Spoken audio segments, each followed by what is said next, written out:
नारायण गुरु जी। जी जी गुरु जी, सर्वप्रथम तो आपके माध्यम से मैं अपनी धर्मपत्नी जी का धन्यवाद करता हूँ, जिनकी वजह से आपसे जुड़ने का मौका मिला।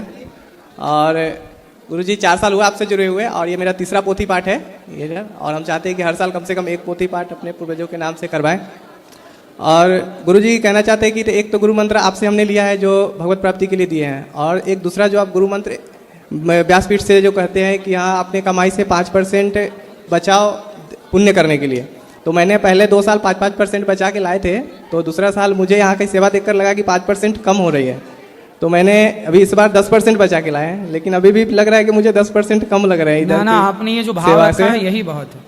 बाकी पैसों का अपने परिवार में खर्चा करो, अपने लिए घर बनाओ, अपने लिए थोड़ा जोड़ो, बाकी 5% भी बहुत है। आप 3% भी निकालें कमाई का सेवा के लिए, वो भी बहुत है। क्योंकि गुरुजी जब से वो किए ना तब से इतना मतलब मुझे अपने आप में लग रहा है कि हम आगे बढ़े हैं ना, उस हिसाब से लग रहा है। दानम दुर्गति नाशनम, दान करने से व्यक्ति का धन बढ़ता है, ये बिल्कुल सत्य है जी।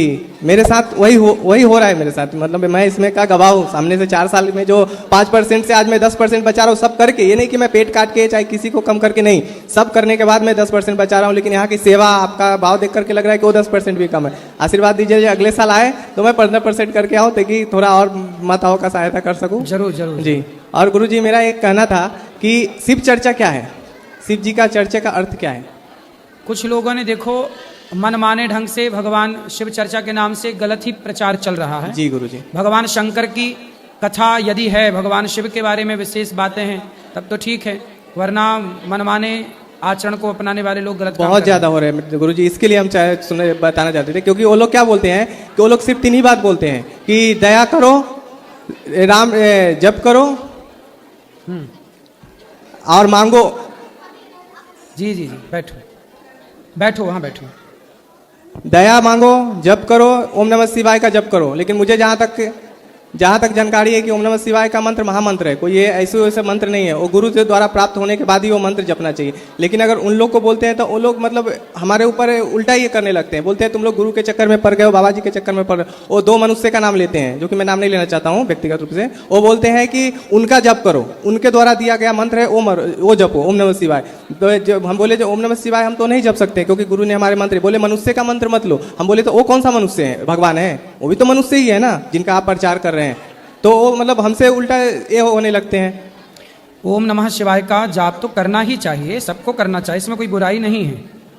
लेकिन जो भी मंत्र हैं सबसे पहले वह गुरु के द्वारा प्राप्त हो, तब वह मंत्र सफल होते हैं, यही बात सत्य है, अनादि है, यही परंपरा है। जैसे क्या होता है ना कि विवाह क्यों किया जाता है, बिना विवाह के भी तो बच्चे पैदा हो सकते हैं, पर विवाह के बाद ही आप पत्नी और पति मिलकर रहोगे, समाज उसे मान्यता देगा, उस रिश्ते को, शास्त्र उस रिश्ते को मान्यता देगा।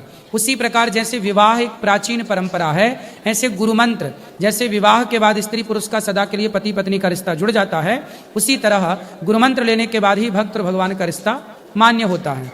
ये एक परंपरा है, इसे फॉलो करना चाहिए। कुछ लोग आज के अभिमान में पढ़ करके वो खुद गुरु हैं, तो ठीक है, पर गुरु बिन भव निधि तरह न कोई, तुलसीदास जी ऐसा कह रहे हैं, गुरु के बिना गति नहीं है। और सबसे बड़ी तो लोग बोलते हैं कि कुछ भी नॉनवेज खाओ, कुछ फर्क नहीं पड़ने वाला है। वो बोले भगवान महादेव बोले कुछ भी तुम खा के हमारा मतलब महादेव बोलते महादेव तो गांजा पीते हैं, हम लोग नॉनवेज खा लिए तो कौन सा गुनाह? ना ना, महादेव कभी गांजा नहीं पीते, लोगों ने ऐसा बना दिया है बदनाम करने के लिए।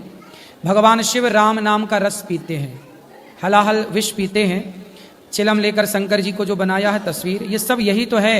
सनातनी लोगों को ही कंफ्यूज कर दिया। आप लोग ऐसा मानने लग गए कि शंकर जी गांजा पीते। शंकर जी गांजा पी सकते हैं? सोचने की बात है। शंकर जी को गंजेड़ी बना दिया लोगों ने, इतना अब सोचिए, सनातनी लोग मान गए। आप लोगों को लगने लगा बात सही है जी गुरु। शंकर जी तो वैष्णवा नाम यथा शंभु, भगवान श्रीमन नारायण के, भगवान राम के सबसे बड़े भक्त हनुमान जी के रूप में शंकर जी ही तो हैं। तो शंकर जी तो सदा हजारों वर्ष तक भगवान का ध्यान करने बैठ जाते हैं। ऐसे शंकर जी गांजा पीते हैं, ऐसा कहना भी पाप है। मूर्खों को समझाओ, अब क्या करें, यही तो अज्ञानता है, यही तो गलत प्रचार चल रहा है। जी गुरु जी, धन्यवाद गुरु जी। गलत सही है। शंकर जी के गांजा के नाम पे कुछ भजन भी चल गए तो वो लोग मान गए, सही ऐसा है। शंकर जी कभी भी गांजा नहीं पीते, शंकर जी राम नाम का नशा करते हैं बस। गुरुजी राधे राधे जी। गुरुजी, जैसे परिवार में किसी का मृत्यु हो जाता है तो बोलते हैं 1 साल तक मंदिर नहीं जाना चाहिए, तो ये क्या सही है? आज ही हमने कक्षा में बताया ना, ये हाँ। सब गलत मान्यताएं हैं। 1 साल तक लोग ये नहीं कहते कि मर गए तो 1 साल तक पाप ना करो, झूठ ना बोलो, छल ना करो। गंदे काम करने के लिए कोई साल भर के लिए मना नहीं कर रहा है कि झूठ ना बोलो।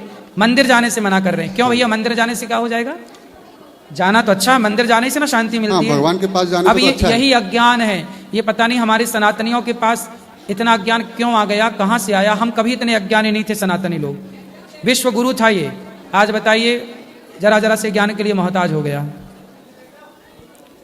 ये सब मान्यताएं बिल्कुल मानने योग्य